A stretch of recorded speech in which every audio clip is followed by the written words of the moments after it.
Yes, that's right. If you're in Hawaii, you now can get an Electro&Co ETM RTR shipped to your house.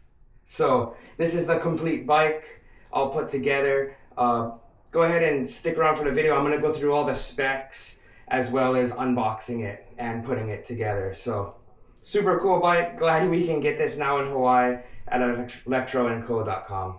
We're doing an unboxing today of this bike. This is the first one in Hawaii. So in order to buy this bike, you would need to go to their website, Electro&Co. And this bike right now, you can buy it for $3,663.88 shipped to your door here in Hawaii. So this bike does need to become assembled. It does come with two different boxes. You will have a large box that this will come in and a smaller box for the battery. So putting this bike together is pretty straightforward. There's only 4 things that really need to get put onto the bike. So the bars will be hanging. They will need to be put on the bike, as well as the display, which gets mounted to the bar. Your front fender, the rear shock, and your front rim.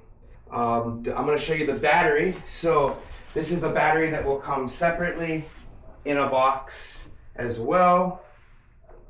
So this battery is a 72 volt, 25 amp hour. You can, however, order an upgraded battery that's a 72 volt, 45 amp hour. So the real cool thing about this bike is it doesn't weigh that much. It's a pretty small bike. So this bike is 130 pounds, and they actually did the weight distribution super good. So the front is 48% and then the rear is 52%. The wheelbase of this bike is 44.5 inches. The seat height is 30 inches. You're going to get a front 14-inch rim and a rear 12-inch rim. It's going to come with 3 power modes, 8,000 watt max power output. They claim it does a top speed of 55 miles an hour. The front is a 48 millimeter dual adjustable front fork, so that's pretty cool. The rear is just a standard, typical like pit bike rear shock.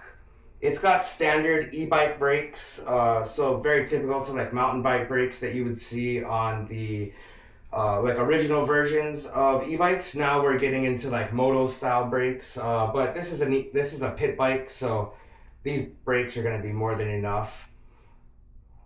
It does come with a 5 amp hour charger, and this is going to be inside the box with the bike. This isn't going to be with the battery. So here you're going to have your 5 amp charger. And this bike does come with a 6-month warranty, so that's super good. It does come with a supplied toolkit in the box, so don't forget about that. It is in the bottom of the box, and this is going to come with everything you're going to need to build this bike. Yeah, let's go ahead and finish building this up. So when you do get the bars on, you're going to want to take off. There is a part on the top, a cross member that goes across. You're just going to unbolt it. It's a single bolt. That's going to get your bars on a lot easier. And on top of this, I'll show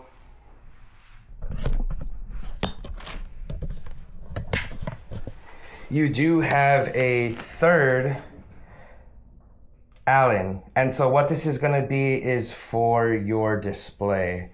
And your display does come wrapped. It's down here right now, but LCD screen. And that's going to go right up here under this crossbar. So this crossbar is going to just come out right here, a little Allen, and you can move it up and out of the way. Your keys are also up here on the handlebars. On the lines, it does come with 2 keys. But let's go ahead and get the front fender on, the rear shock, and that front tire. And then we'll go ahead and pull all the plastics and get the battery inside. All right, so the axle is in the front fork. Let's go ahead and get this off. So important to pay attention, you do have the axle and the spacers.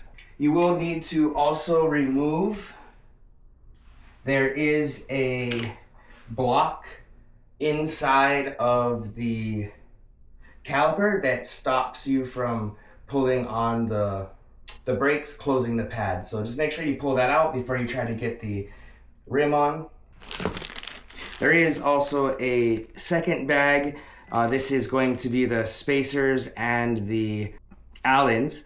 Okay, so now that we got our front fender on, we can go ahead and slide our axle through everything. So you're gonna wanna put there's two different sizes. There's a large washer and a smaller one. So we're gonna put the large washer on the rotor side and the small on the opposite side. So again, just make sure that you do take out the spacer that is inside your caliper. This is to prevent you from accidentally squeezing the brakes, and there's not a rotor in there. So once you take out that plastic piece, this will all go in together quite easy. You will have to get the bike on a stand and lift up on it. Easier if you have someone in the back who can lift up on it, but if you also just move the bike more back, it should be a little bit easier. Something like that. And don't get frustrated with this part. This part can take some time because these spacers are not captured.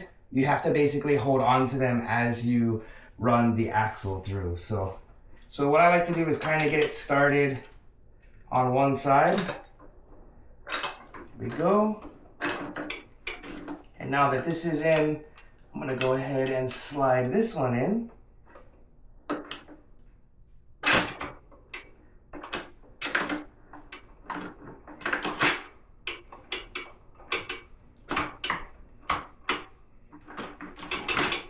Okay, and that was it. So on your axle, you are gonna have a washer and a nut.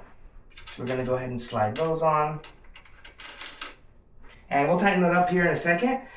Secondly, what we're gonna do is remove this caliper. So they have it set up so that it's up and out of the way. So we're gonna unbolt it and rebolt it into place, and that'll make it far easier than trying to get everything in one time. Now that our caliper is tight, we're gonna go ahead and tighten our axle down.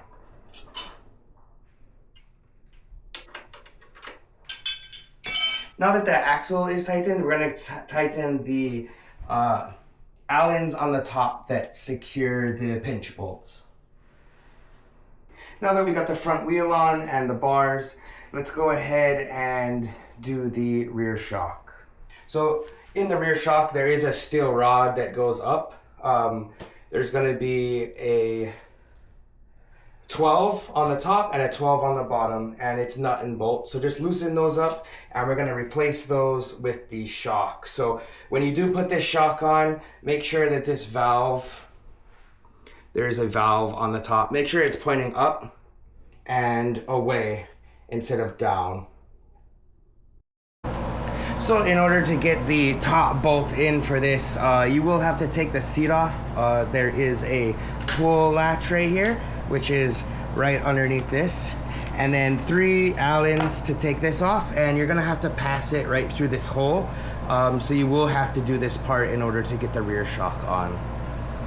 So now we have the rear shock on, and we have the left side panel put back on. I left the seat off just because we will be adding the battery here shortly. So with this crossbar up and out of the way, you now can use the 2 bolts supplied on the top of this, and that's what's gonna secure your screen in place. So let's go ahead and get that on. I can confirm it does go on this way. This bar is going to be behind that.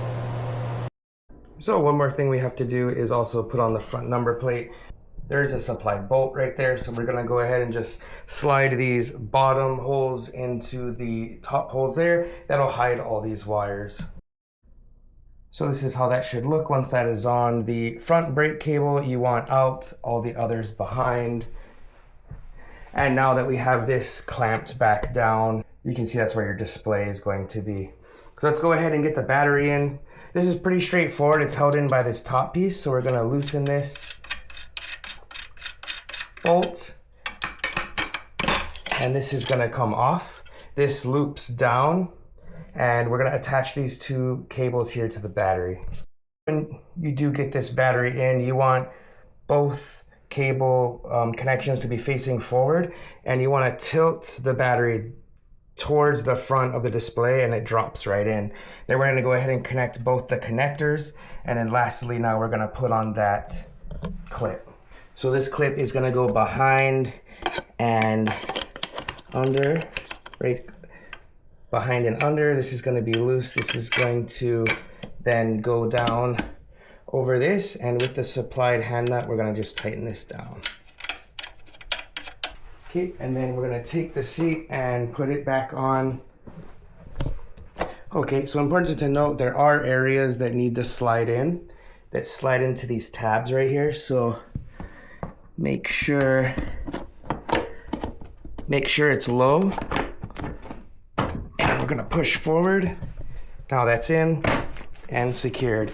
And again, to get off, we're gonna just pull this and in reverse. So to charge this bike, there is a charge port right there. We're gonna lift up on this, and then you can charge it so you don't have to take the battery out every time. Let's go ahead and do our first startup.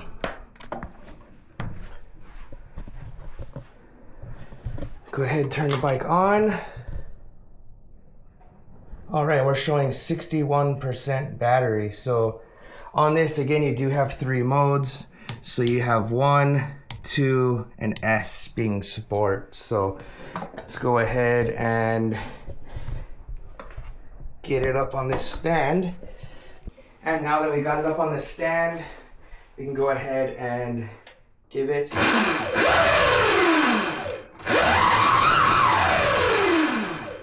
Yeah, got some power. I can't wait to try this. So I actually had a e-box dragster, and I put the RTR kit on. So it was the controller, motor, and a 72 volt battery, and that thing did 60 miles an hour on that little tiny dragster bike. So next video, we're gonna go ahead and do a range test, top speed test. It's also good just to go through the whole bike, make sure everything's tight, even though most of those parts should be tight from the factory. It's good just to go through and check. Now I'm gonna go ahead and pull all these sticker cover wrappings off, and that'll be it. So thanks for watching, guys.